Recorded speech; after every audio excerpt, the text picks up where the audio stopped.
Manchester? I'm born ready, man. I was born ready. Was born. I don't really know how to start it. I would just keep going. I was born ready. We're fucking massive. We're fucking massive. We are. We're fourth, man. We're fourth. It's all good. All things good are in the Premier League. Well, not for everyone, but for West Ham certainly is. And actually, this is the second time I've worn this shirt and we've won. So it's starting to become a thing. Bit of a good luck charm. Yeah. But where are you sitting now? 10th? Shut up. Oh, that was a serious question. I thought you were 10th. Yes, we are 10th. You are 10th. Depending on results. Yeah. Well, yeah, you've got a couple of games around you, haven't you? Now, I know this is not going with the general flow of how we do these things, and we have had this discussion several times. Is there a general consensus coming around Arsenal Football Club for Arteta out yet? I have started to see a lot more because obviously once again we are on a bit of a losing streak. To be honest, I said it in my previous show that I wasn't expecting much. We've lost our last 7 Premier League games against Manchester City now. Yep. To be honest, the way we've been this season, I'm kind of resigned to the fact that we're not going to make Champions League football this year, which was my target. I don't think we're going to make Europa League football looking at the teams above us. And it may be a blessing in disguise for us next year. The only thing I can see hampering us is for any summer transfers. So we're probably going to have to make do with what we got at the moment, possibly a few more outs, and maybe a couple of loan signings in. I do think we will see Danny Ceballos go for a permanent move. Odegaard, I think he's been really good. I've seen some people that have slated him, but personally, I think he was one of the better players against Manchester City. He was definitely one of our better players against Leeds. So possibly a summer move for him. And I've heard he's about 25 million possibly for a permanent transfer. Yeah. So there's a couple of deals that I think we will do. It may benefit us next year for not being in as many competitions. Yep. I don't think the fixture congestion has helped us, and every team can use the excuse for injuries, but injuries hasn't helped, especially with the same players getting the recurring injuries and having to rely on mediocrity in squad depth. So there's a few things that I personally would have done different. Yep. In terms of squad selection, if you check out my previews, you'll see what I would have gone with. I think he did have the game plan all wrong in terms of his squad selection. I don't know what they were thinking in terms of playing Aubameyang up top on his own, especially for as long as he did, because Aubameyang hasn't got the strength. He's definitely a run at players. If you're lumping the ball up to him as more of a target man, it's never going to work. Yep. So when he brought Lacazette on, it was far too late to make any impact on the game. Like I said, I was adamant that we weren't going to win that game based on the way the Premier League has gone this year.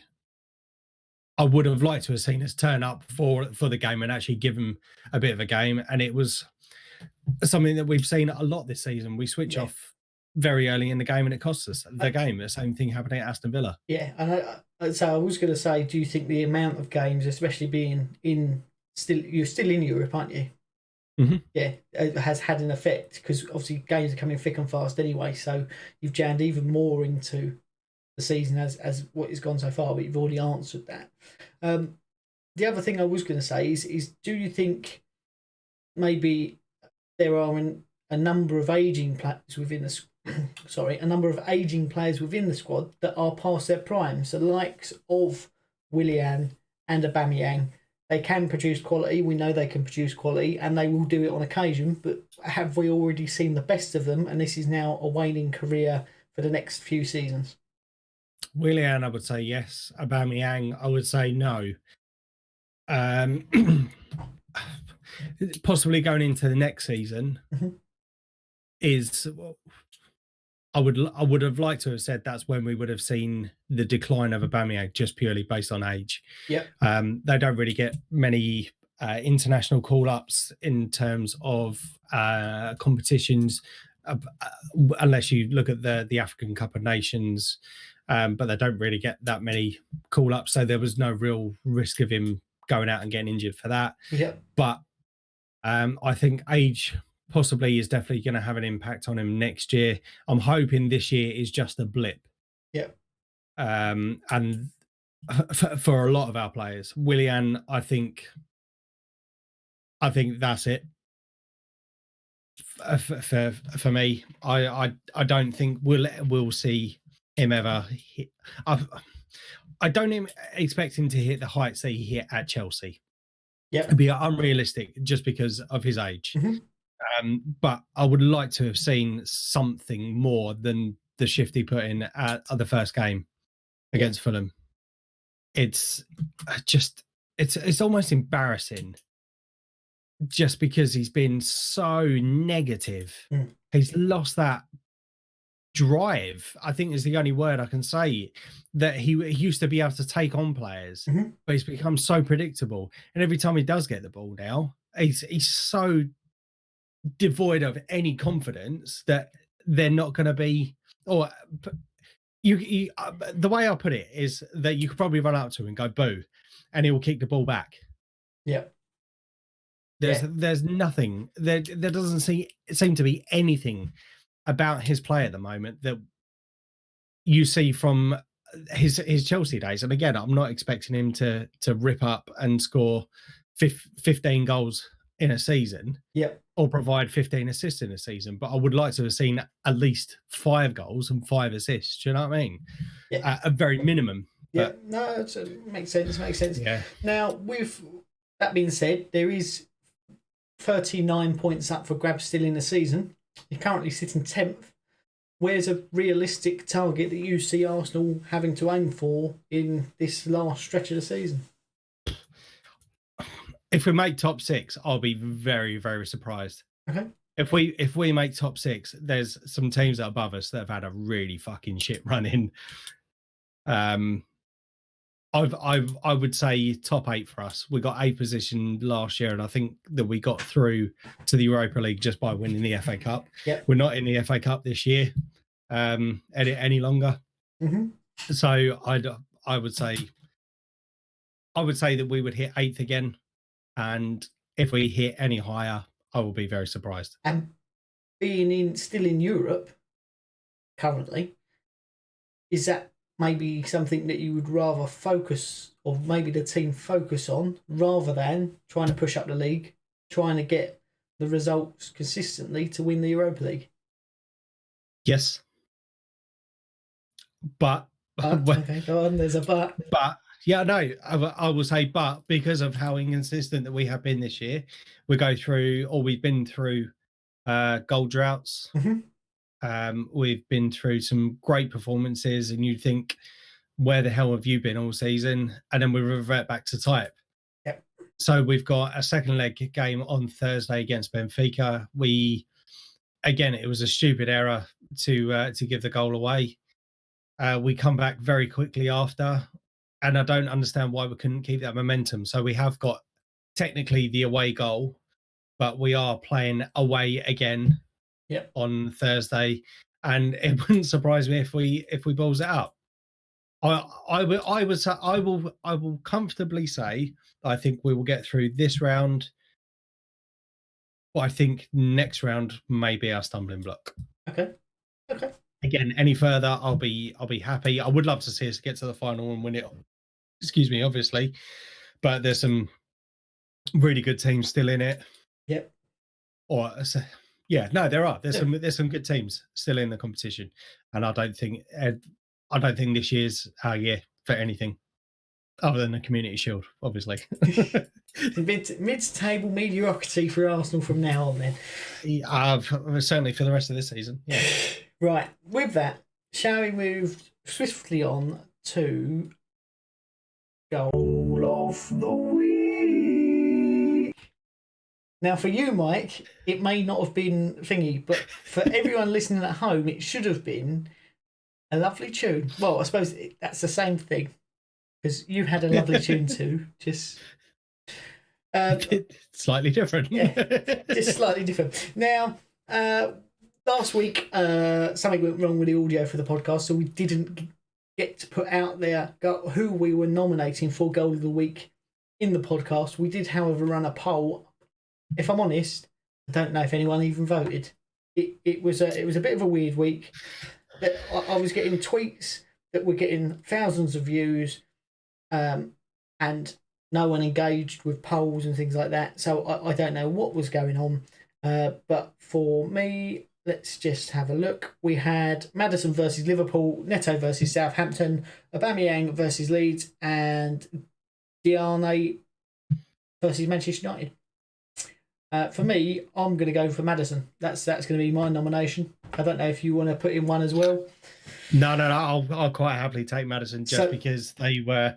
It was against Liverpool, and it got them back on level terms. I think it was. So I will gladly accept. That for the nomination. So allow me to. Well done, James Maddison. So that means he goes into the pot for Goal of the Month for February. And then even potentially Goal of the Year if he wins that. So that's very good. So make sure you are following us on Twitter and you are having your say, because obviously this is the people's nomination. Well, it's our nomination, but it's the people's choice out of our nominations who you want to win Goal of the Week. Michael, you can find him at Michael Hawes85, and for me it is at Ian Fdt. This week we've got 7 goals up for grabs. Do you want to give us a rundown of who they are? Yep. So we have got Richarlison against Liverpool. Brilliant goal. Again, it was nice to see the demise of Liverpool, and especially losing to their bitter rivals. For the keen eye of our viewers who watch us on YouTube, you'll be able to see that I am actually sporting the original Fdt-Tv jersey bought by our ex-member, Mr. Badham, for his punishment when we took him up to Goodison Park. And I still have my certificate as well for the stadium tour. So yes, it's always nice to see Liverpool on the losing end, and I thought it was a pretty good goal as well. The next one was Lookman for Fulham. Cut it in on the left-hand side of the box and absolutely twatted it. To be honest, I think he was just aiming. In fact, I don't even think he was aiming. I just think he just hit it as hard as he could. And I hope it went in, and no keeper was stopping that. Yeah, so it's the way it needs to be. Sometimes it is the way it needs to be. Antonio, again, was against West Ham against Spurs. A good game for you, as we will come on to in a bit. Again, I think it was just more of a desire for him to get the ball into the back of the net. It was a good finish. Lingard, again, another fantastic goal. Great to see another England player doing really well again and actually getting picked. Lucas Moura on the other end of the spectrum for that particular game. I thought it was a very difficult header, but a cracking header nonetheless. Marcus Rashford, near post, virtually impossible angle, managed to slot it past, and that was against Newcastle. And again, likewise on the reverse of that, St. Maximin, again, super volley, and cracking finish. So those are my options. Those are the options. There will be a poll running over the next few days on our Twitters, as we said. Get involved, tell us who you want to win, and they will go in the draw for Goal of the Month for February, which we're almost at the end of. Fantastic. And that's quite a nice little segue. February. It's not a nice segue at all. I'm just claiming it is for. One good, one bad. Now, for all of you who are at home, you won't have heard that because I'm going to edit that out because I had a brain fart and I couldn't remember. I was about to go back into Goal of the Week and I was like, no, we've done that. You know, like you have to in the films, you have like the angel and the devil. But Yeah. the angel was saying, no, you've done that. And the devil was just going, front it out. Just say it again. Don't even worry, my friend. Don't even worry. Yeah, so one good, one bad.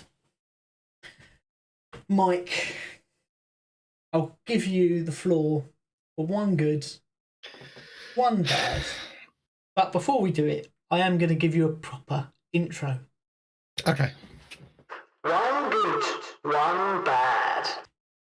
There you go. Everyone's happy. Well, sort of. Yeah. I'm certainly not happy. One good, one bad. Do you know what? I don't even think I can think of anything good. No, I can. In fact, my one good is that it was only one, because that could have been an absolute drubbing. We went down very, very, very quickly. Stupid mistake defensively, and of all people, Raheem Sterling is the size of a traffic cone. Managed to outdo all of our defense, and managed to head it in. I mean, fair play to him. He did take it well. Was in the correct position. I don't know what our defense were doing, but so we were on a hide into. Do you know what? I don't even know. We were just. It's so depressing at the moment being an Arsenal fan. I mean, we like a couple of weeks ago, I was all smiles, and we absolutely thumped Leeds United, who I thought that was going to be a tough game. And coming into this, as I mentioned earlier with the preview show, I did think this was going to be a tough game. And after 2 minutes, I was like, great. So my one good is that we managed to keep it to one. The one bad is something that I think is becoming a bit of a running theme. Certainly when we do go a goal down, we have seen glimpses of it sometimes. And to be honest, I'm surprised there was no sending offs, just on the basis that we have seen that before, where we go a goal down and then we manage to claw our way back into it. Perhaps if we'd equalised, then we would have got a red card. You never know. But yeah, there was some people I've watched on other interviews, and some people are like, oh yeah. In fact, even looking at social media, where some people were saying, oh well, at least it was only one. We were always going to lose. But we have shown that we can turn up on those games. We beat Manchester City in the FA Cup last year in the semi-final, very convincingly, I thought. Granted, we haven't hit the ground running like we did last year. We're struggling for goals. But the one area I think that we can say that we have improved is the defence, to an extent. But I just wanted to see us make a fucking go of it, and I was so disappointed at the end of that game. And I was texting one of my mates, and I just said, do you know what? I think I'm done with this season. There's going to be no way that I won't watch a game. Do you know what I mean? Because I absolutely love my team through thick and thin. But I'm just at the point where I don't even care what the result is. If that makes sense. And I know. If the shoe was on the other foot and we were kind of where West Ham would be, I'd be like, yes, come on, this is an improvement. And I have seen improvements within the team sometimes, but just the one bad for me is that we didn't make enough of a go at it. We had one shot on target throughout the whole game, 7 shots in total, 1 on target, and that's not good enough. Well, there you go. Very good. I can confirm though that you'll never be where West Ham are, because we are fucking massive. One good, one bad for me. Oh, hang on. Let's pause this. One good, one bad for the West Ham game versus Tottenham. The one good being we have 2 Czech players who are just built differently. First being Thomas Souček, who headbutted someone's head clean off. Ended up, he decapitated the player, ended up with a busted eye that was absolutely pissing claret. And instead of rolling about like the other player did, who was missing his head, he just got up to block the next shot that was potentially coming in. It's only once he realised that the ball was clear and the danger was it was safe that he went down. And then you see him look up like and grin, covered in claret, and he got on the whole game with that. Kept getting bits done, Vaseline shoved in there. Absolutely brilliant. Vladimir Sufal is a warrior. He got taken out by Fabianski, who, as I said previously, is you take your man. Doesn't matter if he's on your own team or that. You take your man. He spun him round, winded him. I felt it at home, like the thump of him just landing flat backed on the floor. Yeah, I did say that. Souček ran over to see if he was all right. The medics come on, did it. Gave him a couple of seconds to catch his breath. He was up running again, putting in big tackles. So for me, them two are absolutely brilliant. And I think that comes down to Souček sharing some potato salad. It's not confirmed, but that's my understanding. My one bad, again, in this game has to be the officiating this year. The referee in the first half, it was okay. I'll go with that. There were some fouls that were given that were like, really? Okay, that was a bit light. And other fouls that should have been a yellow that weren't given at all. In the second half, every time a West Ham player made a tackle, good, bad or indifferent, it was a foul. There were yellow cards being handed out to both teams. Some that should have been, some that shouldn't have been. So it's not just a case of I'm going, oh, it's bad officiating from us. But then when you look at the VAR review of Jesse Lingard's goal, where when the ball was played to him, he was about 800 miles onside, and they went, we need to check if he's offside. I don't think the referee or the VAR people know the offside rule, because quite clearly he was onside and they took about 5 minutes to decide. So for me, the one bad thing's come out of that match is how bad the officiating is still this season. Yep. But I'll round it off by once more saying, we are fucking massive. Come on, you Lions. We're full, mate. We are full. Right. So, obviously, leading on from the question me about about Arsenal earlier. Yes. On the reverse side of that, we have seen West Ham going on a bit of a march. Yes. This season, we have you to play in a couple of weeks. We do. Very much looking forward to that game, by the way. Yep. But just asking the same question that you asked me, where do you realistically see West Ham sitting? Are you more confident that you will finish within the top 4 this year, or do you still see yourself within top 6? Right. Here's the thing.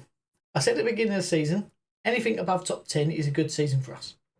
We're currently 4th, 25 games in, and the next 5 weeks, I think, are going to be season defining for us. We've put in all this work to get where we are. We're playing really well. We should have been further ahead, if I'm honest. And the reason I say that is the first game that the players quite clearly had a on-field protest against Newcastle. That would have given us 3 extra points, which would have put us level with Manchester United, I think, or a couple of points behind. And when we played Liverpool 3 weeks ago, we gave them far too much respect. If we had gone on the front foot like we did against Tottenham, like we have done against a lot of teams, we would have smashed them. And I'm under no illusion that would have happened. In that the Fulham result wasn't great, but there was a clear fatigue in the team there. So that one you can go, that's more understandable. There was an evident reason behind that. In our next 4 of the next 5 games are Manchester City away, Wolves, Leeds, and Arsenal. So they're all teams. Leeds, not really. Wolves are having a bit of a blippy season, but I wouldn't rule them out. But Manchester City away, if we can get a result there, then that's the big one. That gives us some extra momentum to kick on to. But I think if we can win 3 out of 5, then we're still going to be looking good. And as much as I want to say the West Ham way is for us to go right to the last day of the season and muck it all up and finish 8th from a 3rd position or something like that. And I can see that happening. But the West Ham fan in me is loving it. It's got to be one of the first times I ever remember liking every player that's playing. Usually you go, oh, he's not working hard enough, or he doesn't do anything. He's not great. Every single player that we've got in that squad at the minute, I like. I might have some grievances about cup goalkeepers not being maybe the level they should be for the Premier League, but then they're a cup goalkeeper for a reason. Mm-hmm. I would love for us to finish 4th. I think that would be brilliant.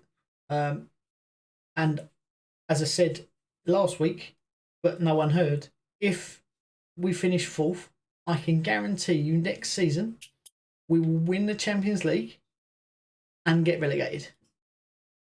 Because that is the most West Ham thing you could ever do.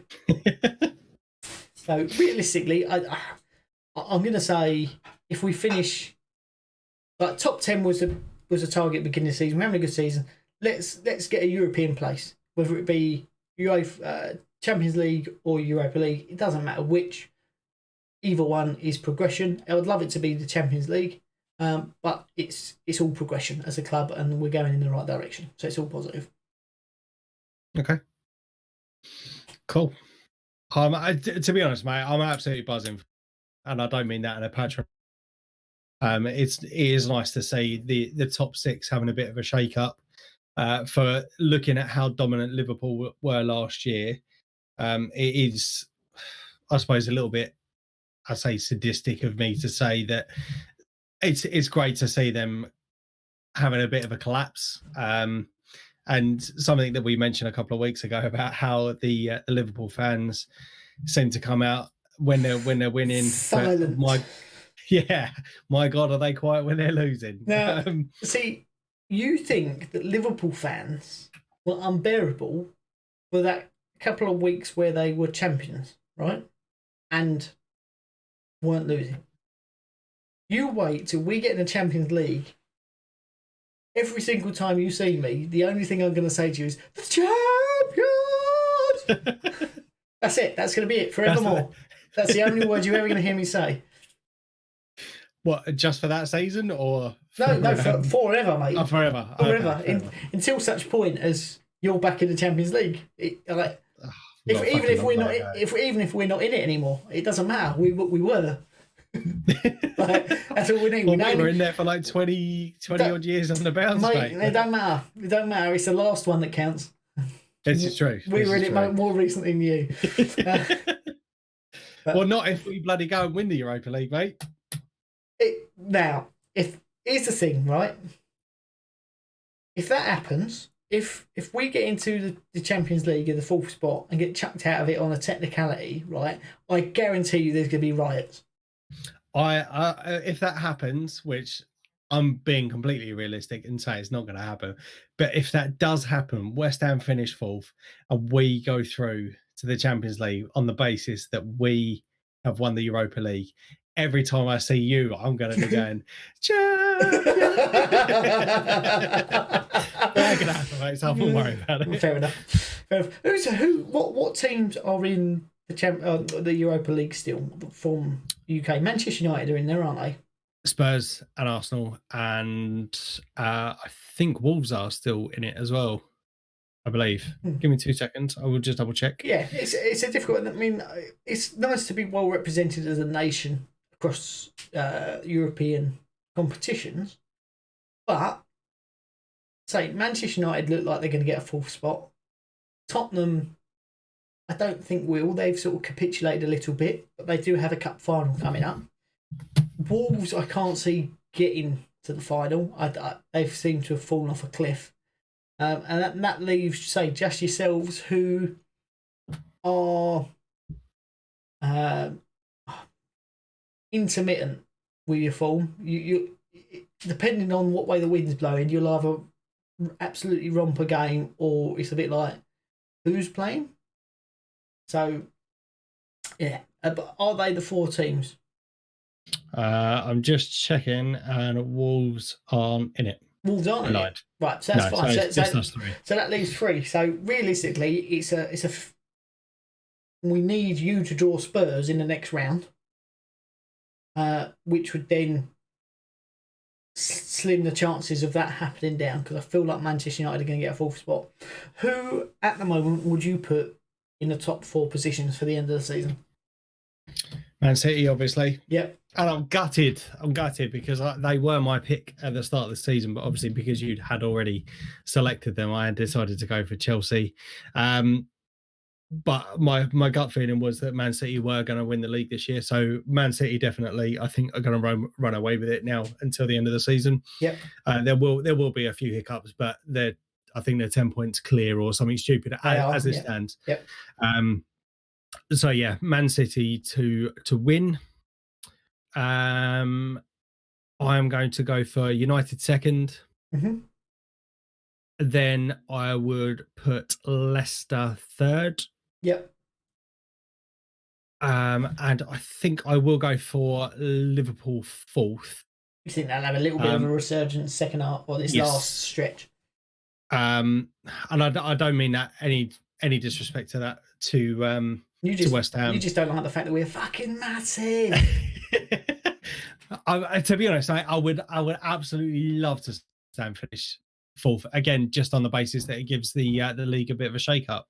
Yep. So yeah, I think City top, United second, Leicester third, and Liverpool fourth. But would love to see you finish. Yeah. Well, I agree with you with the first spot. I think Manchester City are in there.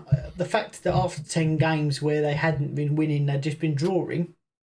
Lots of people have written them off as they're done. But that say they are storming it. They're the only people in better form than us in 2021 in the whole country. So, yeah, I think they're going to win. I think Leicester are going to get second. I think Manchester United are going to capitulate a little bit. And do you know what? Chelsea are going to pip us on goal difference to third. And we're going to finish fourth. Okay. That's what I reckon at the moment. How many points are Chelsea off? They are, I can tell you exactly, that they are 2 points off of us. Okay.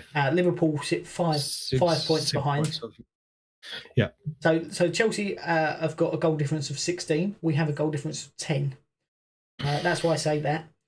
Liverpool have a goal difference of 11, so there's not that much difference, and they are 5 points behind. Mm-hmm. So, but that's why I said I think the next 5 weeks for West Ham will be season defining. When there's less than 30 points to play for, if we've got an 8-point lead, fantastic. And this is one of the things that's worrying me slightly as well, is because of our next 2 games. We've had some tough games on paper, and we've got some tough games coming up. So we had Leeds, which I thought was going to be a bit of a struggle, but we absolutely romped that. Man City, again, I was always under the impression, just looking at our current form this season, we've been so hit and miss. Yep. And then looking at the way Man City have been playing, that was always going to be a loss. We have got Leicester City coming up. We've got Burnley coming up. We've got Spurs coming up. And we've got West Ham coming up. Yep. I'm not looking forward to any of those games. Now, here's the thing. You play Spurs the week before you play us, I think. Mm-hmm. That is very much the same sort of thing as West Ham, where form goes out the window completely. Could that be the game that you need to have a complete resurgence in confidence and sort of fight within the squad to kickstart the last 8 games, or whatever it would be, 10 games at that point? Could that be season defining, that game? Been the Spurs are what, just ahead of you? Yes, they are 2 points ahead of us, but they've got a game in hand. But they are in horrendous form. Yep. With the attacking prowess that team has got, and we saw at the very beginning of the season, mm-hmm. They're horrific. Yeah, Do you know what? It just goes back to what you were saying about the form going out the window. For some reason, or well, not for some reason, it's the fucking North London derby. Every time we play against Spurs, granted there have been a few kind of drab draws come up, but they looked. I suppose that just goes back to what you were just saying, but they looked absolutely deadly at the start of the season when we played them. They have gone off the boil a bit just recently, and it could end up being a win for us. There is time for them to kind of pick form back up, but to be honest, as I said earlier, I think our season's pretty much done. If we go out of the Europa League on Thursday, I think our season is I know our season is done, because I think, like I said, we're too far off from making any Champions League spots, and we'll be lucky to make the Europa League spots. But I think by that time the damage will be done anyway. So I don't think that will be the springboard for anything. I just think at that point it will just be finish as high as you can. Yeah. If I'm honest, I think if you go out of the Europa League on Thursday, that's the end for Arteta. You reckon? I can go with he gets to a final of a European competition. Oh, okay. If he gets to the final and you have a bad season, I would say we write it off. They've handed out big contracts to players under him, which they hadn't really done under any other manager. I mean, Ozil was the big one, wasn't he? But other than that, it was all pretty. There was a clear wage structure within the club, and it wasn't high spending. Yep. So I think if you have a really poor season and you finish mid-table, and you now get knocked out of Europe in a fairly early on stage, considering it's the lesser, or seen as the lesser competition, I don't know how he recovers from that. And that's a shame for me, because I always say you should give a manager 3 years. But at points, if it's going too far the wrong way, it's very hard to turn that back. See, I would say that we're, just because of the way things have been, and I know everyone is in the same position, but I think the fact there's no money about in football at the moment. All it is expenditure, and that leads us onto something else that we're going to talk about a bit later on. Yeah. But there's all expenditures from football clubs at the moment. No money coming in, or very little coming in terms of match day revenue. Would there be such a almost crisis, if you will, if we weren't doing so bad and there were fans in the stadium? Obviously they'd make their voices clear, but I don't think that there would be any risk of losing, or he'd be at risk of losing his job. But I think because we have had such a crazy last 2 seasons in terms of the fact that we've been in countless lockdowns now, there's been no fans in the stadium. They've had to deal with loan signings. They've managed to get a load of players off the books, which is, I think, good, because that's a lot of dead weight gone. And I think I read something stupid that it's freed up like 750 or 750 grand a week. It wouldn't surprise me. Yeah, I think 750 grand a week off the books, from the likes of Ozil, Mustafi, Kolasinac, who was the others, and a couple of others. So they've he's managed to free up a load of money. So he's finding funds from somewhere. Yeah.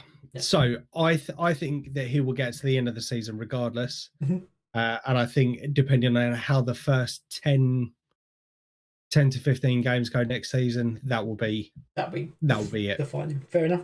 And the other one that is very important at the moment, Sam Allardyce has never been relegated.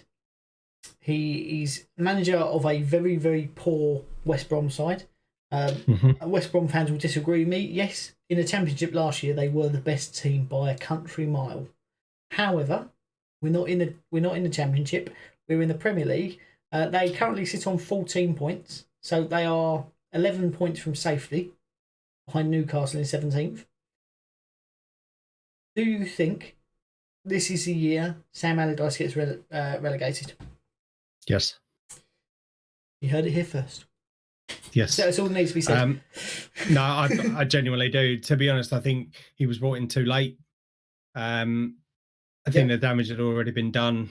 I know we did get a couple of players in the January transfer window, but like I said, with kind of the same Arsenal position, I think the damage had already been done. Yeah, and I think it's going to be very difficult for him to get out of that. I'll put it this way: I'll be surprised if he does. Yeah, I'll be very surprised. Now I'm trying to think back. I mean, I really like Sam Allardyce. I want to say he was in charge of us when we got relegated at some point, but again, come in very late in the season. So I would have to double check that. So I think the stat is wherever he's been in charge of a club for a full season, he's never been relegated. I don't know. I may be spouting nonsense again, but I think that may be the stat. I think that's it. So we've had an announcement from old Boris about lockdowns and the road to recovery for the country. And that has outlined sporting events. It has outlined coming out of 4 things. It has outlined pubs and beer gardens being open and things like that. So what is the latest news, Mike? So are we just specifically talking about the when fans will be looking to come back in the stadium, or are we looking at the roadmap? No, I reckon when can we expect football to start getting back to what we know and love? Okay. And I'm not talking about getting rid of VAR. I'm just talking about fans coming back. Right. So I think the plans are, providing that stage 1 and stage 2 are met. In fact, it is in stage 3. So stage 1 and stage 2 are met in March and April. They are going to be looking to reintroduce fans in bigger capacities in stage 3, which I believe is the 21st of June. Fair enough. And from what I read earlier, that was 25% of the stadium capacity or 10,000 fans, whichever is the lesser. So obviously for Bournemouth, it's going to be 25% capacity. For West Ham's, Arsenal's, it's going to be 10,000, because that's good. That is very good. And then overall, if everything goes to plan, then was it the 21st of July? Yes. That we should be, say, back to normal, but back to normal as best we can be. It's going to take a while to adjust back. And I believe, I may be wrong, we played the Czech Republic on the 22nd. So, beer gardens are open. What a better time, middle of summer, to get the economy back on track by England being beaten 1-0 by the Czech Republic. Ever the optimist when it comes to England. And I guarantee you it will be a crossing from Soufal into the box, which is put in the back of the net by Thomas Souček. To be honest, I think that if that is the case, that we are on that successful road to recovery, we are going to completely piss it all up, and we're going to end up back into lockdown because everyone went out to watch the England game. Quite possibly. Who knows? We will only wait and see. Right. That's positive news. That is positive news. It's now time for my favourite intro, I think. I don't know whether you should put a headphone user's warning on there, but I enjoy it every week. I do enjoy it. Have you got any incidents this week that are noteworthy? You have 4 or 2? 2. Okay. I have 2. I got to be honest, I actually feel a little bit sorry for Trent Alexander-Arnold. Let me explain.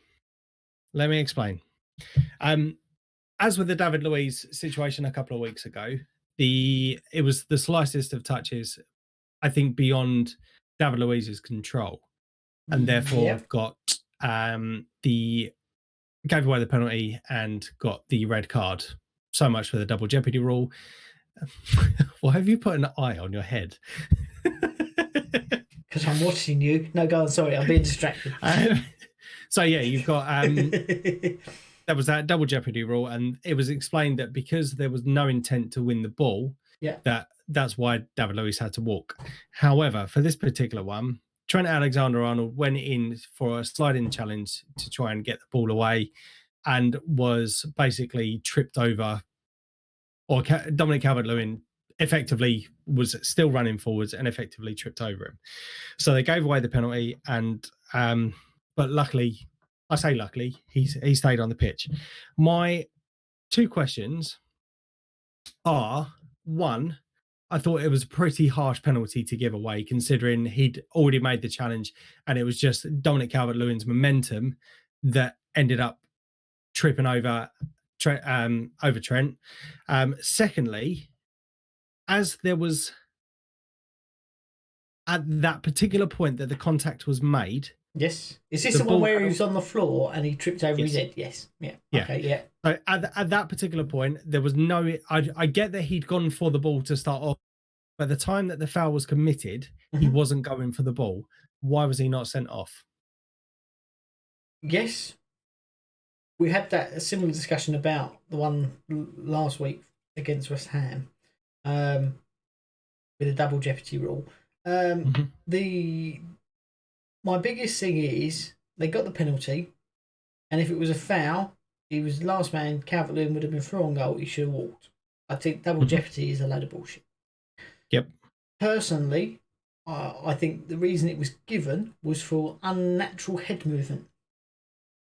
If you look at it in very slow motion, he's on the floor, and I do agree, he's slightly harsh, but he's on the floor and he slid in. At what point have you ever done that with your head? So he knew he's going, I'm going to stop you by any means possible, which is commendable for putting your body on the line to ensure he doesn't get to the ball. It's commendable for that, but I think, albeit very slight, that was the reason it would have been given. Okay. That's my tuppence on it. That could well possibly be, and it just infuriates me for the lack of consistency that we are seeing. My second one, again, is a bit of a gripe because of a similar situation which happened a couple of weeks ago against, I think it might have been Leeds. And Bukayo Saka was on the right hand side. Was Leeds, yeah. In the second, in the opposition half, was taken out and didn't get the all he got was a free kick.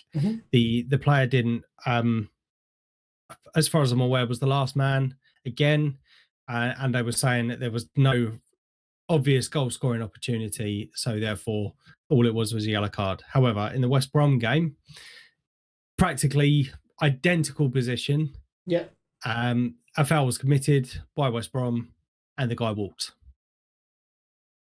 I really don't get how you can look at the two situations side by side and say, no, that's different because X. In fact, I would love to see it. At the end of the season, I would love to see a review of all the decisions side by side and say, how is that any different? So a bit like they do, or they used to do Premier League years, you'd like Sky Sports to do 2021 or 2020-2021 Premier League year review VAR edition, and just put all the similar challenges. The thing is, and this is what we've been saying for weeks, if it was consistently applied, even if we didn't agree with the decision, if it was consistent, I can go with that.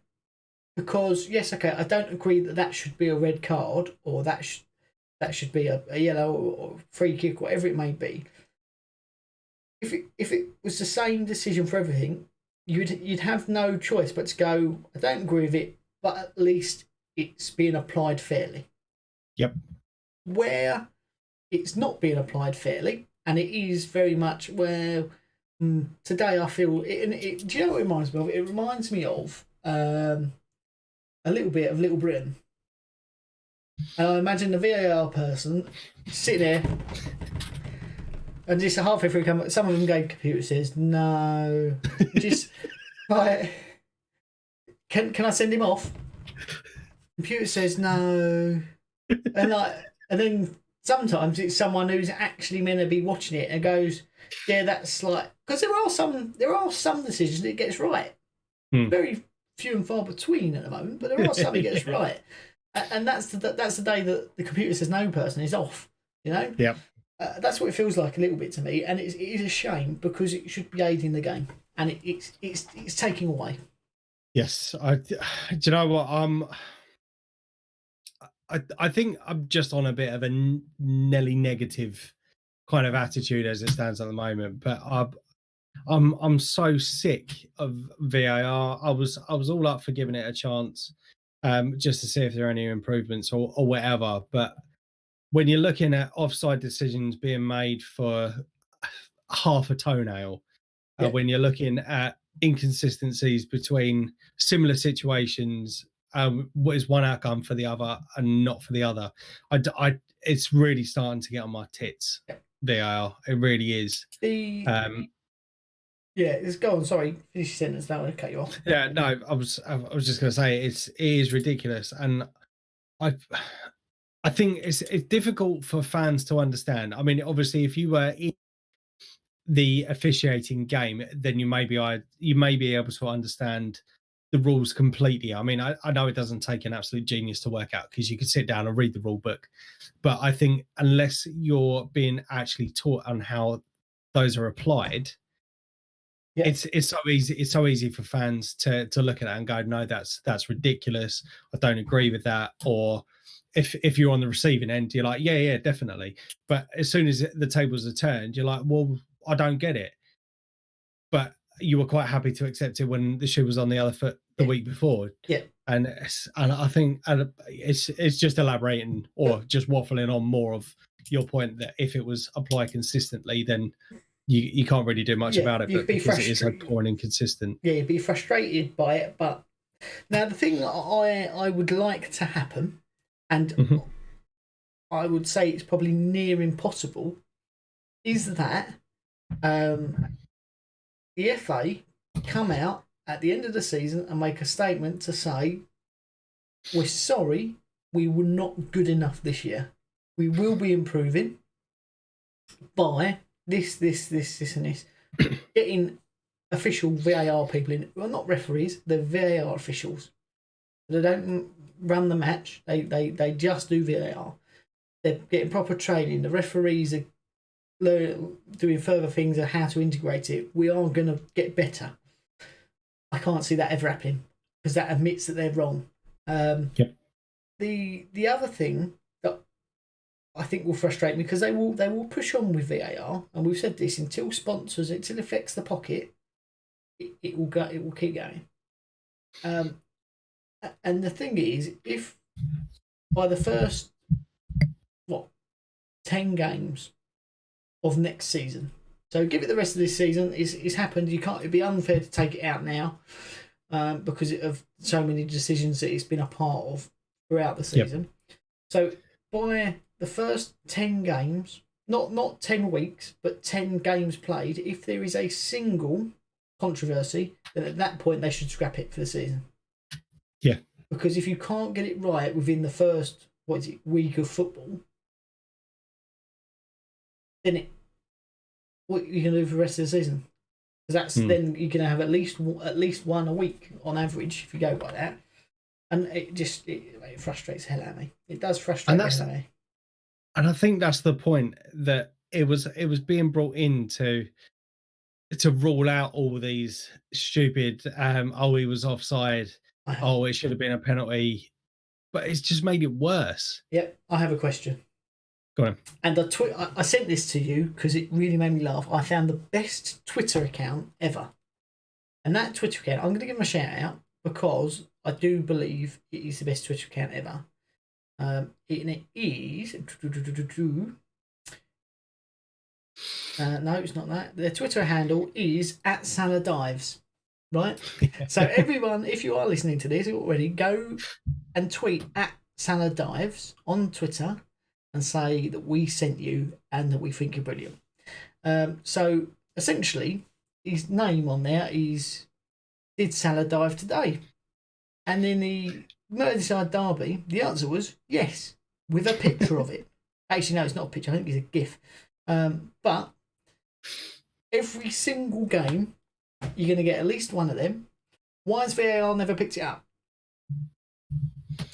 Because it's Liverpool. Liverpool fans, if you are there, and I know you're there, you're just very, very quiet. If you're there, then let me know why you think he's never been picked on or reviewed for diving. Answers on a postcode, please. Send it to your mum at your mum's house. No, in all in all seriousness, if you have a valid point, if your point is he's never dived, then you're delusional. But if you have a valid point as to why you think it's never been picked up or retrospectively looked at or looked at by VAR, then let me know. I'd be very interested to get your opinion. So would I. Yes. So, predictions. Yes. We haven't sorted this out beforehand. Usually we have a little conflab beforehand about what games we've got. I know we've got Manchester City, West Ham. I don't know who you're playing. I don't know if there's more games than that in the interim. No. So it's because Arsenal are playing in the Europa League on Thursday. I think we are rolling back. Well, effectively for us, we've still got the 2 games up because of the European competitions. But I think for the back end now, we're going to be seeing 1 game a week. So very good. Manchester City versus West Ham, and then Leicester versus Arsenal. Two potentially big games. Do you want me to take West Ham? Yes, you are first. So you are playing on the Saturday. We are on the Sunday, and we are away to Manchester City, aren't we? Mm-hmm. Who are the only team in better form than us in 2021, and I think that comes into it.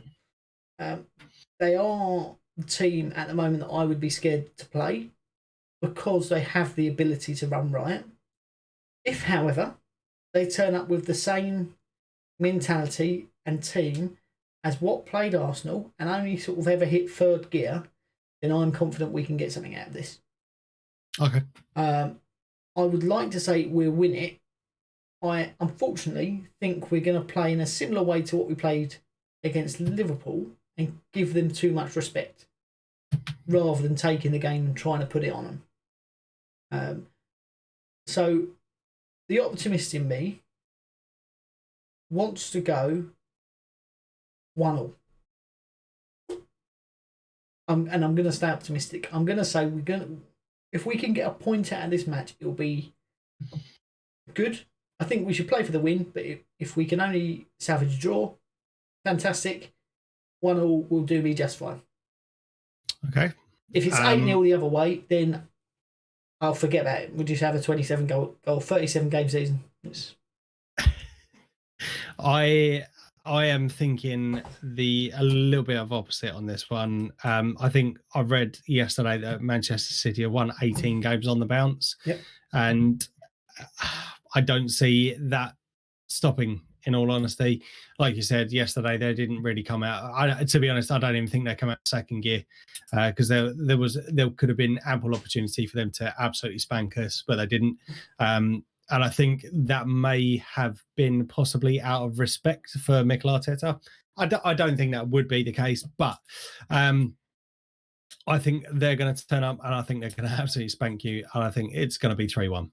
Fair enough. It could well happen. I think if any team was going to do it, it would be them. And I do think we'll set up similarly to how we did Liverpool and try and sort of salvage a 0-0 from the get-go, which you can't do. You've got to go for it. But we move on to Arsenal-Leicester. Yeah, away at Leicester on the Sunday at 12 o'clock. Go on.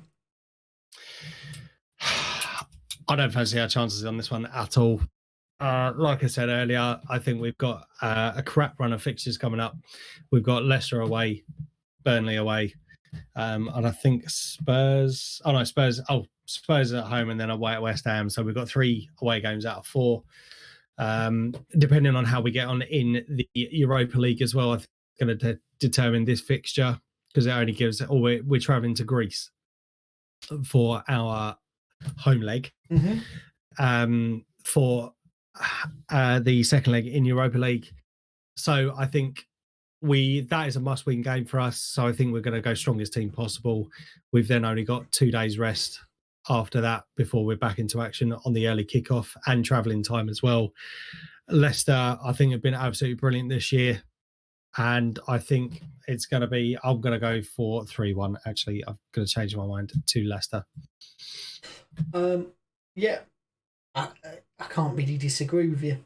Leicester are in form as well. They're doing well. They're playing nice football. They seem to be scoring goals from all sorts of places. The fact that they're linked with Ivan Toney from Brentford concerns me a little bit because I want him at West Ham, but that's to replace Jamie Vardy because he scored the most goals and stuff in all leagues. Yeah, that's next season's talk. I think they're going to run riot a little bit. I don't think you've got a goal in you in this game. I really don't. They've got Soyuncu back, and he's been back and playing well recently. Jamie Vardy, as always, is dangerous and is a bit of a nutter. Loves a goal against us. Loves a goal against you. I mean, I think he's brilliant. I really do. He's one of my favourite players outside the West Ham squad. I'm going to go 3-0. Okay. I think you'll be competitive in the first half. Second half, you'll capitulate a little bit, go 2-0 down, and then last 5 minutes, your head drop and you'll concede a silly third. Or it'll be a David Luiz own goal. If David Luiz scores an own goal, can I have an extra point? Yes. There you go. You heard it here first. So I will give that extra point. What are the latest score updates?